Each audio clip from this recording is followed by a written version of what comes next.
दिल्ली के नांगलोई इलाके में एक बेहद दिलचस्प और भयावह कहानी सामने आई है, जो न केवल लोगों को हैरान कर रही है, बल्कि कई गंभीर सवाल भी खड़े कर रही है।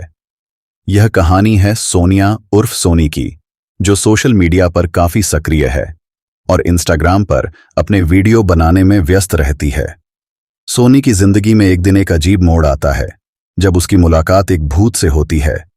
वह इस भूत को अपना प्यार समझने लगती है और रात रात भर उससे बातें करती है, लेकिन उसे यह नहीं पता था कि वह भूत दरअसल एक खतरनाक आदमी है, जो एक दिन उसके जीवन का अंत करने वाला है। सोनिया की छोटी बहन ने मीडिया के सामने बयान देते हुए कहा कि उसे अपनी दीदी की इस असामान्य दोस्ती के बारे में कोई जानकारी नहीं थी। उसे बस इतना पता था कि उसकी दीदी एक भूत से बात करती है। जब परिवार ने इस बारे में पूछताछ की, तो सोनिया ने बताया कि वह संजू नाम के एक लड़के से बातचीत कर रही है।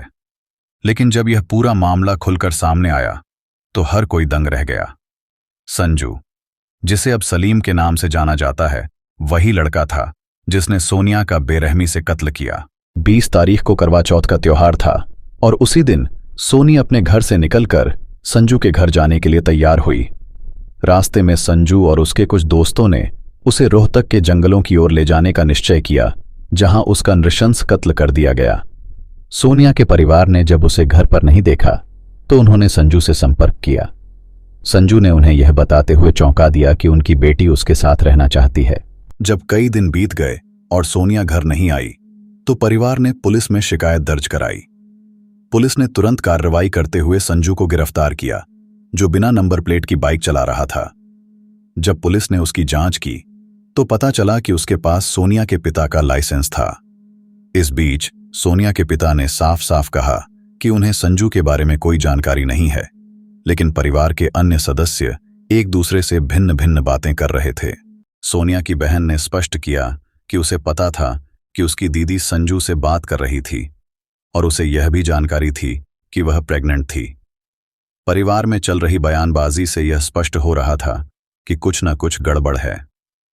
एक तरफ परिवार के सदस्य यह कहते हुए नजर आए कि उन्हें संजू के बारे में कोई जानकारी नहीं है, वहीं दूसरी ओर अन्य सदस्य यह भी कह रहे थे कि शादी की बात चल रही थी। इस मामले में पुलिस ने जब गहन जांच पड़ताल की, तो उन्हें पता चला कि संजू ने गला दबाकर सोनिया का कत्ल किया था। लेकिन इस पूरे मामले में परिवार के बयानों में एक दूसरे से मेल नहीं खा रहा था।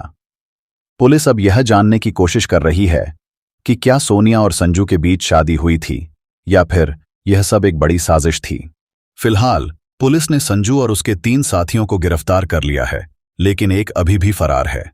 इस केस में अब तक की जानकारी यही है, लेकिन जैसे जैसे मामले की जांच आगे बढ़ेगी, और भी चौंकाने वाले खुलासे हो सकते हैं। हम आपको इस मामले की हर अपडेट से अवगत करते रहेंगे।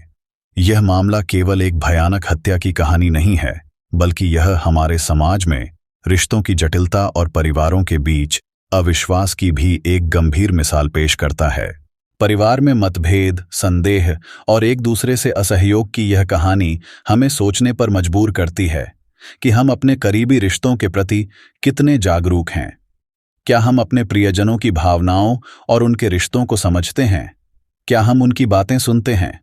इन सवालों के साथ यह कहानी हमें यह भी सिखाती है कि हमें अपने परिवारों के बीच संवाद को बनाए रखना चाहिए, ताकि ऐसी घटनाओं से बचा जा सके।